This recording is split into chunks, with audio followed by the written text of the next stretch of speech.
মাথায় মারার রাত্রির যে এত লম্বা হবে সে সম্পর্কে কাকাবাবুরও কোনো ধারণা ছিল না। সূর্যের আলো ফুরিয়ে যাবার 1 ঘন্টার মধ্যেই তাদের তাঁবুতে পাঠিয়ে দেওয়া হয়েছে। তারপর থেকে আর বেরোনো নিষেধ। তখন বাজে মাত্র 8টা। রাত্রিরে ডিনার দেওয়া হয়েছিল বড় তাঁবুটার মধ্যে। তারপর প্রত্যেক তাঁবুর অধিবাসীদের একজন মাসাই গার্ড সঙ্গে দিয়ে ফেরত পাঠানো হয়েছিল। ফেরার সময় সন্তুদের একটা সাংঘাতিক রোমাঞ্চকর অভিজ্ঞতা হয়ে গেল। সন্ধে হতে না হতেই চতুর্দিকে একেবারে মিশমিশে অন্ধকার। এই হোটেলে এত সব আধুনিক ব্যবস্থা থাকলেও ইচ্ছে করেই বোধহয় ইলেকট্রিক আলোর ব্যবস্থা রাখা হয়নি। প্রত্যেক তাঁবুর মধ্যে রয়েছে বেটে বেটে হ্যাজাক বাতি, আর তাঁবুর বাইরে অন্ধকারের রাজত্ব। আর এই অন্ধকারের মধ্যে বন্য প্রাণীরা গিসগিস করছে। এই কথা ভাবলেই গা ছমছম করে। যে মাসাই গার্ডটি সন্তুদের পৌঁছে দিতে এসেছিল তার হাতে ছিল একটা বর্শা আর একটা শক্তিশালী টর্চ। তার নাম এম্বো। কাকাবাবু তার সঙ্গে গল্প জমাবার চেষ্টা করেছিলেন, কিন্তু কোনো লাভ হয়নি। সে মাত্র 15-16টার বেশি ইংরেজি শব্দ জানে না। তাছাড়া তার স্বভাবটাও গম্ভীর ধরনের। সে আগে আগে টর্চের আলো ফেলে ফেলে এগিয়ে যাচ্ছে। হঠাৎ এক সময় সে চাপা গলায় বলে উঠল, স্টপ। টর্চের আলোয় দেখা গেল একটা ফাঁকা তাঁবুর পাশে 2-1টি কালো রঙের কি যেন জন্তু ঘুরে বেড়াচ্ছে। তাদের মুখ দেখা যাচ্ছে না। মাসাই গার্ডটি আবার বলল, বাফেলো, ভেরি ব্যাড। বাফেলো শুনেই সন্তুর বুক কেঁপে উঠল। এত কাছে মোষ! সকালেই ম্যানেজার বলে দিয়েছিল এই মোষগুলো হঠাৎ রেগে গিয়ে পেট ফুটো করে দেয়। মাসাই গার্ডটি টর্চের আলো নাচাতে লাগলো জন্তুগুলোর ওপরে। অরণ্যের কোনো প্রাণী আলো পছন্দ করে না। আলো দেখলে তারা চলে যাবে। কিন্তু মোষ কি এত বড় হয়? এই যে ছোটোখাটো পাহাড়ের মতো দেখাচ্ছে, হাতি নাকি? একটা জন্তু মুখ ফেরাতেই মাসাই গার্ডটি আবার বলল, হিপো। তারপর সে নিজের ভাষায় কি যেন বিড়বিড় করতে লাগলো। জলহস্তি। খাওয়ার টেবিলে গুনার ওলেন নানা রকম জন্তু জানোয়ারের স্বভাব সম্পর্কে গল্প শোনাচ্ছিলেন। জলহস্তি সম্পর্কে বলেছিলেন, ওরা সারাদিন জলে ডুবে থাকে, শুধু নাকটা উঁচু করে। সহজে দেখাই যায় না, কিন্তু সন্ধে হলেই ওরা জল থেকে উঠে আসে। যেখানে সেখানে ঘাসের সন্ধানে ঘুরে বেড়ায়। জলহস্তি এমনিতে নিরীহ আর বোকা প্রাণী, কিন্তু সামনাসামনি মানুষ পড়ে গেলে ওরা ছেলে মানুষই করে কামড়ে দেয়। ওদের হাঁটা এত প্রকাণ্ড যে তার মধ্যে একসঙ্গে 2টো মানুষ ঢুকে যেতে পারে। ওরা মানুষের মাংস খায় না, মানুষকে কামড়ে তার শরীরটা 2 টুকরো করে ফেলে দেয়। কাকাবাবু সন্তুর হাত চেপে ধরে বললেন, ভয় নেই। টর্চের আলোয় জলহস্তির চোখে মনে হয় আগুনের ভাঁটা। মাসাই গার্ডটি ধমকের সুরে বলল, you torch, you torch. Santu আর কাকাবাবুর পকেটেও টর্চ রয়েছে। গার্ডটি ওদেরও টর্চ জ্বালাতে বলছে। একসঙ্গে 3টে টর্চের আলো পড়তেই জলহস্তি 2টো দৌড়ে গিয়ে নেমে পড়ল জলাভূমিতে। কয়েক টন ওজনের ওই জানোয়ারের কিন্তু ছোটার কোনো শব্দ নেই। শুধু জলে নামার সময় মনে হলো সেখানে কোনো পাহাড়ের চাঁই ভেঙে পড়ছে। এরপর সন্তু আর কাকাবাবু দ্রুত নিজেদের তাঁবুতে পৌঁছতে মাসাই গার্ডটি বলেছিল, no come out at night, good night. শীতের মধ্যেও সন্তু সারা শরীর ঘেমে গেছে। কাকাবাবু হাসবার চেষ্টা করে বললেন, বোকা জানোয়ার 2টো যদি ভুল করে আমাদের দিকেই ছুটে আসতো তাহলে ওদের পায়ের চাপেই আমরা পিষে যেতাম। সন্তু জুতো টুতো না খুলেই ঝপাস করে শুয়ে পড়ল নিজের বিছানায়।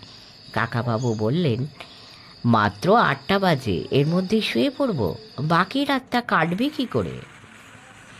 গুনার ওলেন বলেছেন এটাই এখানকার নিয়ম।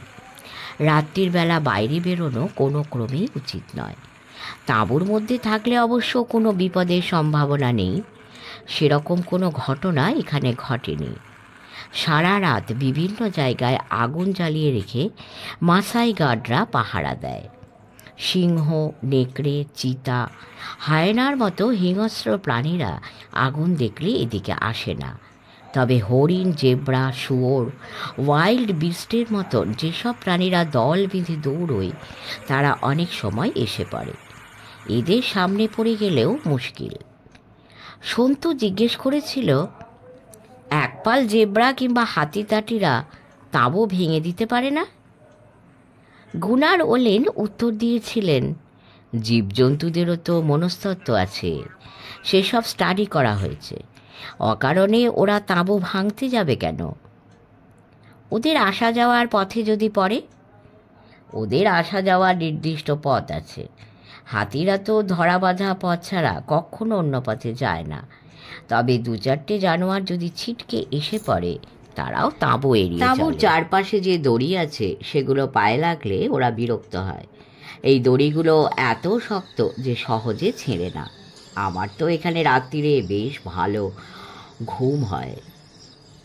কিন্তু ওই জলহস্তী দুটো দেখার পর থেকে গুনার ওলেনের কথায় বিশেষ ভরসা পাওয়া যাচ্ছে না। ওই বোকা জলহস্তিরা যদি ভুল করেও তাঁবুর ওপরে একখানা পা রাখে তাহলেই তো সব কিছু চিড়ে চ্যাপ্টা হয়ে যাবে। কাকাবাবুর অনেক রাত পর্যন্ত জেগে থাকার অভ্যেস। তিনি বললেন, এ তো মহা মুশকিল, রাত্রিরে বাইরে বেরোনো যাবে না। এরকম জায়গায় আমি আগে কখনো থাকিনি। সন্তুও কোনো দিন 8টায় ঘুমোয় না। সে একটু পরে জুতো টুতো খুলে একখানা বই পড়বার চেষ্টা করলো। বইটা আগে থেকেই এখানে রাখা ছিল। সেটার নাম দ্য হিউম্যান জু। হ্যাজাকের আলোয় খুব ভালো পড়া যায় না। কাকাবাবুও একখানা বই খুললেন। তারপর আপন মনে বললেন, দিনের বেলা এই জায়গাটা খুব ভালো, কিন্তু রাত্রিরে একেবারে বন্দীদের মতো অবস্থা। খানিক বাদে তাঁবুর বাইরে থেকে কি যেন অনুচ্চ কণ্ঠে ডাকল, মিস্টার রায়চৌধুরী। মানুষের গলার আওয়াজ শুনে কাকাবাবু অত্যন্ত খুশি হয়ে উঠে তাড়াতাড়ি খাট থেকে নেমে দরজা খুললেন। হোটেলের সেই কালো ম্যানেজার, হাতে একটা টর্চ। সে বলল, আপনি এত তাড়াতাড়ি ঘুমোন না আশা করি। আপনার সঙ্গে একটু গল্প করতে এলাম। কাকাবাবু বললেন, আসুন আসুন। না, ঘুমোবার কোনো প্রশ্নই ওঠে না। আপনি এই অন্ধকারের মধ্যে একলা এলেন? ম্যানেজারটি হেসে বলল, আমার অভ্যেস আছে। কতবার কত জন্তু জানোয়ারের মুখের সামনে পড়ে গেছি, আমার কিচ্ছু হয়নি। সন্তুও উঠে বসল। ম্যানেজারটি সন্তুর বিছানার এক ধারে বসে বলল, প্রথম রাতটায় অনেকেরই এখানে ঘুম হয় না। কাল দিনের বেলা ঘুমিয়ে নেবেন। ম্যানেজারের নাম ফিলিপ কিকো ইউ ইউ। 35-36 বছর বয়স। বেশ গড়গড় করে ইংরেজি বলে। কয়েকটা ভারতীয় শব্দও জানে, যেমন নমস্তে, ধন্যবাদ, রুপিয়া, বিদেশি। ওর নাম শুনে কাকাবাবু জিজ্ঞেস করলেন, তুমি কিকো ইউ, তার মানে জেমো কেনিয়াট্টার জাতের লোক? ফিলিপ সগর্বে বলল, হ্যাঁ, আমরা এদেশের উহুরু মানে স্বাধীনতা এনেছি। তুমি জেমো কেনিয়াট্টা সম্পর্কে জানো? কাকাবাবু সন্তুর দিকে ফিরে বললেন, জেমো কেনিয়াট্টা ছিলেন এখানকার স্বাধীনতা আন্দোলনের নেতা। এদেশ স্বাধীন হবার পর অনেক দিন তিনি রাষ্ট্রপতি ছিলেন। ফিলিপ বলল, আমি ইন্ডিয়াতে গিয়ে কিছুদিন পড়াশুনো করেছি। বোম্বাইতে 1 বছর ছিলাম, তারপর ইংল্যান্ডে পড়েছি 4 বছর। তুমি তো বেশ বিদ্বান দেখছি, তাহলে এই জঙ্গলে পড়ে আছো কেন? ফিলিপ 2 আঙুলে তুড়ি দিয়ে বলল, মানি। আমার অনেক টাকা চাই। এই হোটেলের মালিকরা আমাকে ভালো টাকা দেয়। অনেক টাকা রোজগার করে একদিন আমি নিজেই এরকম একটা হোটেল খুলব। এদেশে হোটেলের ব্যবসায় তো খুব লাভ। কিন্তু এখন তো এই হোটেলটা ভালো চলছে না দেখছি। হ্যাঁ, একটা বদনাম রটেছে, কিছুদিন বাদেই কেটে যাবে, লোকে সব ভুলে যাবে। হঠাৎ বাইরে হুড়মুড় শব্দ হলো। কয়েকটা বড় ধরনের জন্তু ছুটে গেল যেন জানলার সামনে দিয়ে। সন্তু চমকে প্রায় লাফিয়ে উঠতেই ফিলিপ তার কাঁধে চাপড় মেরে বলল, হ্যাঁ, ভয় নেই, ও একটা ইল্যান্ড। এরকম শব্দ সারা রাত শুনতে পাবে। ওই জন্যই তো বললাম প্রথম রাতে ঘুম হবে না। সন্তু জিজ্ঞেস করল, ইল্যান্ড কি? হ্যাঁ, তোমরা ইল্যান্ড দেখোনি? ইল্যান্ডও এক জাতের হরিণ বলতে পারো, তবে এক একটা প্রায় ঘোড়ার চেয়েও বড় হয়। মারলে 700-800 কেজি মাংস পাওয়া যায়। কি করে বুঝলেন ওটা ইল্যান্ড? যদি জলহস্তী হয়। আমি সব জন্তুর পায়ের আওয়াজ চিনি। কাকাবাবু জানলা দিয়ে বাইরেটা দেখার চেষ্টা করলেন। আকাশে চাঁদ নেই, বাইরেটা ঘুটঘুটে অন্ধকার, কিছুই দেখা যায় না। তবে খানিক দূরে কোনো প্রাণীর নিঃশ্বাসের ফোঁস ফোঁস শব্দ শোনা যাচ্ছে। শব্দটা ক্রমশ বাড়ল, একসঙ্গে অনেক জন্তুর নিঃশ্বাস। কাকাবাবু জিজ্ঞেস করলেন, ওগুলো কি? ওই যে ফোঁস করছে, ওরা হচ্ছে এই জঙ্গলের সবচেয়ে নিরীহ আর বোকা প্রাণী, ওয়াইল্ড বিস্ট। মুখখানা মোষের মতন, কিন্তু ঘাড়টা লম্বা, তাতে আবার ঘোড়ার মতো কেশর, পেছন দিকটা আবার হরিণের মতন। হ্যাঁ, কিম্ভূতকি বাঁকার জন্তু। হ্যাঁ, দিনের বেলা দেখেছি। কাল গাড়ি নিয়ে বেরোলে দেখতে পাবে, হাজার হাজার, লক্ষ লক্ষ বলতে পারো। এই সময় ওরা টানজানিয়া থেকে দল বেঁধে এদিকে আসে। একটা দলের মধ্যে 50-100টাকে মেরে ফেললেও কিছু যায় আসে না। ওদের মাংস কিন্তু খুব সুস্বাদু। কাকাবাবু জিজ্ঞেস করলেন, ওদের মারা হয় নাকি? হ্যাঁ, না না, জন্তু মারা তো এদেশে নিষেধ। মাসাইরা লুকিয়ে চুরিয়ে মারে আর সিংহতে মারে। ওয়াইল্ড বেস্ট সিংহদের খুব প্রিয় খাদ্য। শুধু পেটের অংশটা খেয়ে বাকিটা ফেলে দেয়, সেই বাকি অংশটা হায়নারা খায়। এখান থেকে যে 2জন ট্যুরিস্ট অদৃশ্য হয়ে গেছে, তুমি তাদের দেখেছিলে? হ্যাঁ, দেখব না কেন, এই তো কয়েক মাস আগের ঘটনা। আমি তখন ছিলাম এখানে। তোমার কি ধারণা তারা কি করে হারিয়ে গেল? ওদের হারিয়ে যাবার একটাই কারণ থাকতে পারে, ওরা রাত্রিরে বেরিয়েছিল। অনেকে তো বেশি বেশি সাহস দেখাতে চায়। রাত্রির বেলা পায়ে হেঁটে ঘুরতে গিয়ে যদি এক পাল ওয়াইল্ড ডগসের সামনে পড়ে, তাহলে আর চিন্তা নেই, একেবারে নিশ্চিহ্ন হয়ে যাবে। বুনো কুকুররা কি জামা কাপড়ও খেয়ে ফেলবে? আশ্চর্য কিছু না, ওরা 5-7 মিনিটের মধ্যে একটা বড় মোষকে পর্যন্ত শেষ করে দিতে পারে, কিছুই পড়ে থাকে না। পুলিশ এই থিওরি মেনে নিয়েছে। আর উপায়ই বা কি? কিছুই যখন পাওয়া গেল না, আমরাও তো অনেক খোঁজাখুঁজি করেছি।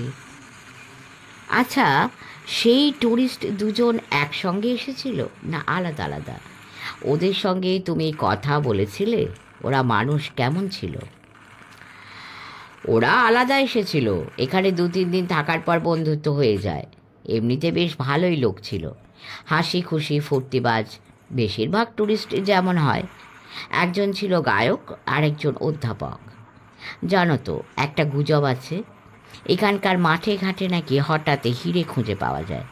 সেই হিরেই খুঁজে ওরা রাত্রির বেলা বেরিয়েছিল কি না কে জানে। সত্যি এখানে হিরে পাওয়া যায়? না, ওটা একেবারেই গুজব। হীরের খনি আছে সাউথ আফ্রিকায়, এখান থেকে অনেক দূরে। আচ্ছা, আর একটা কথা শুনেছিলাম, রাত্রির বেলা এখানে তাঁবুর মধ্যে থাকলেও নাকি নানা রকম অস্বস্তিকর অনুভূতি হয়, ঘুম আসতে চায় না। হ্যাঁ, সে ওই জন্তু জানোয়ারের পায়ের আওয়াজ আর নিঃশ্বাসের শব্দ তো সারা রাত ধরে লেগেই থাকে, সেই জন্য অনেকের ঘুম হয় না। শুধুই ওই, আর কোনো কারণ নেই? না, আর কি কারণ থাকবে? অনেক ট্যুরিস্ট নাকি ওই জন্য 2-1 দিন থেকেই ফিরে যাচ্ছে। সাধারণত এখানে 2-1 দিন থাকবার জন্যই লোকে আসে। রাত্রিরে ওইসব শব্দ অনেকেরই সহ্য হয় না। অন্যান্য দেশে লোকে সারাদিন জঙ্গলে ঘুরে 1-8টা জন্তু দেখতে পায় কিংবা পায় না। তোমাদের ইন্ডিয়ার একটা জঙ্গলে আমি বাঘ দেখতে গিয়েছিলাম। গাড়ি নিয়ে স্পটলাইট জেলে অনেক রাত পর্যন্ত ঘুরেও বাঘ দেখতে পাইনি, একটাও না। আর আফ্রিকায় তুমি এইসব জায়গায় এসে প্রথম দিনে এত জন্তু জানোয়ার দেখতে পাবে যে দুদিনেই তোমার জন্তু জানোয়ার দেখার শখ মিটে যাবে। তোমরা এখনও কি কি জন্তু দেখোনি বলো, কাল সব দেখাবার ব্যবস্থা করে দেব। আচ্ছা, এখানে রাত্রির বেলা গাড়ি নিয়েও কি বেরোনো যায় না? সেরকম নিয়ম নেই। সবাই কি নিয়ম মানে? ধরো আজ রাত্রিরেই যদি আমি তোমাকে অনুরোধ করি আমাদের চুপি চুপি একটু গাড়িতে করে ঘুরিয়ে আনতে, নাইরোবি থেকে স্পেশাল পারমিশন না পেলেই সে ব্যবস্থা আমি করতে পারবো না। কোনো রকম বিপদ হলে তার দায়িত্ব কে নেবে? গাড়ি নিতে গেলে নদী পার হতে হবে। নদী পর্যন্ত পায়ে হেঁটে যাওয়ার সময়ই অনেক রকম বিপদ ঘটে যেতে পারে। সাপের কামড়ও খেতে পারো যখন তখন। আগে এই হোটেলের অন্য মালিক ছিল, মানে সেই মালিক এখনও আছে, কিন্তু 2 মাস পরে অন্য 2জন মালিক হবে। এই নতুন মালিকদের তোমার পছন্দ? নতুন মালিকদের মধ্যে একজন আমার আত্মীয়, অশোক দেশাইকে আমি অনেক দিন ধরে চিনি। আগে আমি অন্য একটা হোটেলের অ্যাসিস্ট্যান্ট ম্যানেজার ছিলাম, ওরা ম্যানেজমেন্ট নেবার পরই আমি ম্যানেজার হয়েছি। ও, তুমি তাহলে নতুন মালিকদের নিজেদের লোক? সেটা জানতাম না।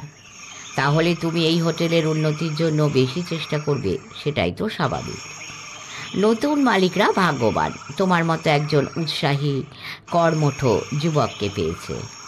ধন্যবাদ। হ্যাঁ, আমি যথাসাধ্য চেষ্টা করছি। আমার দৃঢ় ধারণা এই হোটেল আবার খুব ভালো চলবে। আমি তাহলে এখন যাই, তোমরা বিশ্রাম নাও। শুভরাত্রি। ম্যানেজারটি জুতোর মশমশ শব্দ হয়। সে বেরিয়ে যাবার পরেও খানিকক্ষণ সেই শব্দ শোনা গেল। কাকাবাবু জিজ্ঞেস করলেন, লোকটাকে দেখে তোর কেমন লাগলো রে সন্তু? বেশ ভালোই, তবে কথা বলবার সময় কি যেন লুকোবার চেষ্টা করছিল মনে হলো। তুই ঠিক ধরেছিস তো, গভীর জলের মাছ। হঠাৎ উঠে দাঁড়িয়ে ক্রাস দুটো বগলে নিয়ে কাকাবাবু ব্যস্তভাবে বললেন, তুই এক কাজ কর, হ্যাজাকটা নে, আমাদের এক্ষুনি বাইরে যেতে হবে। সন্তু চমকে উঠে বলল, বাইরে যাব? সবাই যে বারণ করলো রাত্রিরে বাইরে যেতে। যা বলছি শোন, দেরি করা ঠিক হবে না, চল চল। সন্তু কাকাবাবুর অবাধ্য হতে সাহস করল না, কিন্তু তার বুকের মধ্যে ছমছম করছে। তবু বাইরে উঁকি মেরে সে শিউরে উঠল। একটু দূরেই দুটো চোখ জল করছে। কাকাবাবু সেদিকে টর্চ ফেলে বললেন, ওটা তো একটা জেব্রা, ভয়ের কিছু নেই, আয় আমার সঙ্গে। সেই অন্ধকারের মধ্য দিয়ে কাকাবাবু দ্রুত এগিয়ে চললেন। খানিক দূরে আর একটা তাঁবু সামনে এসে বললেন, দিনের বেলা লক্ষ্য করেছি এটা খালি আছে, চটপট ঢুকে পড়, ভিতরে ঢুকে পড়।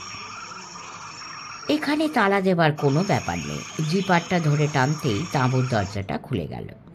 ভেতরে বিছানা টিছানা সবই পাতা আছে। কাকাবাবু ভেতরে এসে টর্চ ঘুরিয়ে ঘুরিয়ে পুরো তাঁবুটা পরীক্ষা করে দেখলেন। তারপর দরজা বন্ধ করে দিয়ে বললেন, আলোটা খাটের নিচে রেখে দে, শুয়ে পড়। আজকে রাতটা আমরা এই তাঁবুতেই কাটাবো। বনের হিংস্র প্রাণীর চেয়ে মানুষকেই ভয় বেশি রে। সকালবেলা ব্রেকফাস্ট টেবিলে ভালো করে আলাপ হলো লিটল ভাইসরয় হোটেলের মালিক পিয়ার লাফার্গের সঙ্গে। বৃদ্ধটি আজও প্রথম দিকে গোমরা মুখ ছিলেন, কিন্তু কাকাবাবু তার সঙ্গে ভাব জমাবার চেষ্টায় অনবরত হোটেলটার প্রশংসা করে যেতে লাগলেন। একসময় বৃদ্ধটি ঝাঁঝের সঙ্গে বলে উঠলেন, ওহে ইন্ডিয়ান, এখন আর এই হোটেলটা কি দেখছো? আগে যদি দেখতে তখন বুঝতে এই হোটেলটা কত ভালো ছিল। আমি নিজেই হোটেলটা সর্বনাশ করেছি। সকালবেলা চারিদিক এত সুন্দর দেখাচ্ছে যে কোথাও ভয়ের চিহ্ন মাত্র নেই। রোদ্দুর খুব নরম। সামনে জলাভূমিতে এখন কয়েকটা হরিণ ছাড়া অন্য কোনো প্রাণী নেই। অনেক রকম পাখির ডাক শোনা যাচ্ছে। একটা পাখি কাছের কোনো গাছ থেকে খুব জোরে পিরুরং পিরুরং শব্দে ডাকছে, কিন্তু পাখিটা দেখা যাচ্ছে না। সন্তু বসেছে খোলা জায়গায় টেবিল চেয়ারে, বাতাসে একটু শীত শীত ভাব। কাল রাতে জন্তু জানোয়ারদের হাঁটা চলা ও নিঃশ্বাসের শব্দ শুনে অনেক রাত পর্যন্ত জেগে থাকলেও একসময় ঘুমিয়ে পড়েছিল সন্তু। যখন তার ঘুম ভাঙল তখন বেশ রোদ উঠে গেছে। চোখ মেলেই সে পাশের খাটের দিকে তাকিয়ে দেখেছিল কাকাবাবু সেখানে নেই। তার বুকটা ধক করে উঠেছিল। তখনই ছুটে বাইরে এসে সে দেখতে পেয়েছিল খানিক দূরে তাদের আগেকার তাঁবুর সামনে বাইরে একটা চেয়ার নিয়ে বসে কাকাবাবু শান্তভাবে কি যেন দেখছে। সন্তু কাছে যেতেই কাকাবাবু বলেছিলেন, আমার সন্দেহটা খুব একটা মিথ্যে হয়নি রে সন্তু। কাল রাত্রিরে আমাদের এই তাঁবুতে কয়েকজন অতিথি এসেছিলেন। কাল এক সময়ে বেশ জোর দুপশলা বৃষ্টি হয়ে গেছে, তুই টের পাসনি। সেই বৃষ্টির জন্যই অতিথিরা তাঁবুর মধ্যে তাদের পায়ের ছাপ রেখে গেছে। যা দেখে আয়। সন্তু সেই তাঁবুর মধ্যে ঢুকে দেখল দুটো বিছানায় লণ্ডভণ্ড। কারা যেন বালিশ তোষক উল্টে পাল্টে কি খোঁজাখুঁজি করেছে। মেঝেতে দড়ির কার্পেটে 2-3 রকম জুতোর ছাপ। কাকাবাবুর সুটকেসটা হাট করে খোলা।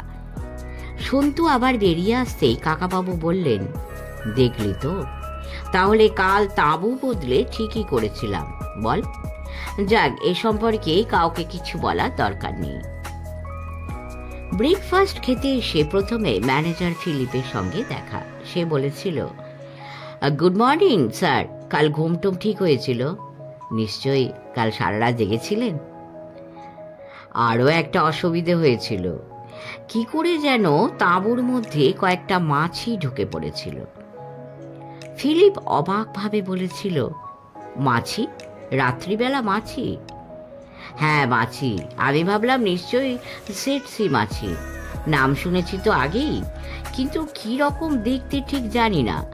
ওগুলো সেটসি মাছি হলে আমাদের কামড়ে ঘুম রোগ ধরত। তাই ভয়ে আমরা অন্য একটা তাঁবুতে চলে গেলাম, 37 নম্বরে। আমাদের মালপত্রগুলো ওখানে সরাবার ব্যবস্থা করে দিও। ফিলিপ বলেছিল, নিশ্চয়ই নিশ্চয়ই, তোমরা তাঁবু বদলে খুব ভালো করেছো। যদি সেটসি মাছি এসে থাকে খুবই বিপদের কথা, কিন্তু এখানে তো ওই মাছি নেই। আচ্ছা, আমি ভালো করে চেক করে দেখছি। তারপর কাকাবাবু এসে বসেছিলেন পিয়ে লাফার্গের টেবিলে। পিয়ে লাফার্গে ওই কথা বলার পর কাকাবাবু জিজ্ঞেস করলেন, মিস্টার লাফার্গ, আপনার হোটেল যখন ভালোই চলছিল তখন আপনি এটা অন্যের হাতে দিলেন কেন? বলতে পারো সেটা আমার হঠকারিতা। কয়েক বছর ধরে বেশ ভালোভাবে হোটেল চালিয়েছি। তারপর ভাবলুম, বুড়ো হয়েছি, এখন আমার ছেলের হাতে হোটেলের ভার দিয়ে আমি ছুটি নেব। ছেলে বড় হয়েছে, লেখাপড়া শিখেছে, কিন্তু আমার প্রস্তাব শুনেই সে বলল, ওই জঙ্গলে গিয়ে আমি হোটেল চালাবো? কখনো না। ছেলে একটা চাকরি নিয়ে চলে গেল আমেরিকা। তাতে আমার রাগ ধরে গেল। আমিও ঠিক করলুম হোটেল বিক্রি করে দেব। আপনার ছেলে যদি না আসতে চায় তাহলে আর কতদিন আপনি হোটেল চালাবেন? বেচে দেওয়াটাই তো ঠিক কাজ হবে। আমি বেচে দেবার কথা ঘোষণা করতে না করতে ওই নিনজানে আর দেশাই নামে দুটো লোক আমার সঙ্গে দেখা করলো। তারা হোটেলটা কিনবে, কিন্তু তার আগে তারা 6 মাস নিজেরা চালিয়ে দেখবে হোটেলটা কেমন চলে। তারপর দর ঠিক হবে। আমাকেও সেই প্রস্তাবে রাজি হতে হলো। কেন রাজি হলেন? আমার আর উপায় ছিল না। ওই নিনজানে লোকটার এখানকার সরকারের কর্তা ব্যক্তিদের সঙ্গে জানাশোনা আছে, আর ওই অশোক দেশাইয়ের ক্ষমতা অনেক।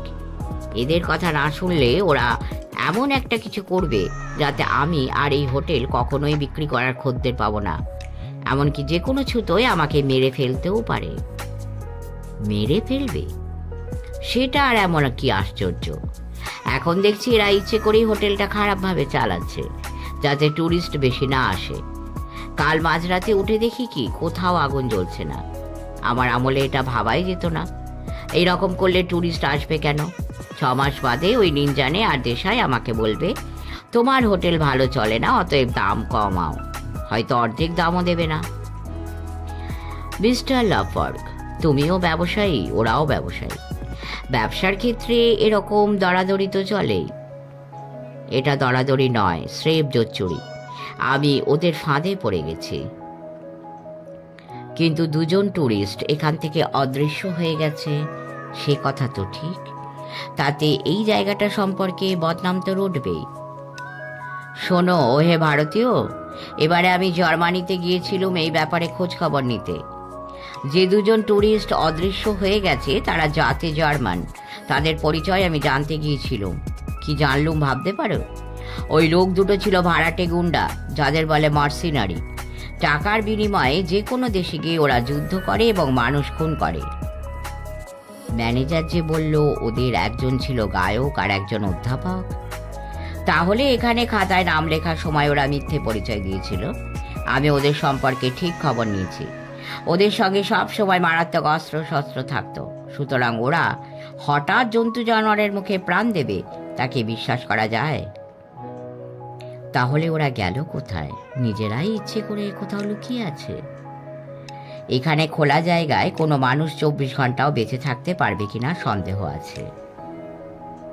আচ্ছা, মিস্টার নিনজানি আর মিস্টার দেশাইয়ের অন্য কি কি ব্যবসা আছে তা তুমি জানো?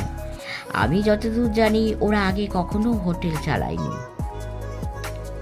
পিয়ে লাফার হঠাৎ থেমে গিয়ে কাকাবাবুর মুখের দিকে এক দৃষ্টিতে তাকিয়ে রইলেন। একবার সন্তুকে দেখলেন, তারপর তীক্ষ্ণ স্বরে জিজ্ঞেস করলেন, তুমি এত সব কথা আমাকে জিজ্ঞেস করছো কেন? তুমি কে? কাকাবাবু হেসে বললেন,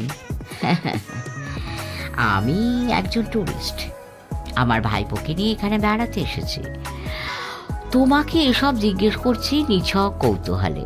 তুমি এই হোটেলের মালিক, তুমি অনেক কিছু জানবে। আমি কাগজে কলমে এখনো এই হোটেলের মালিক হলেও আমার কথা কেউ শুনছে না।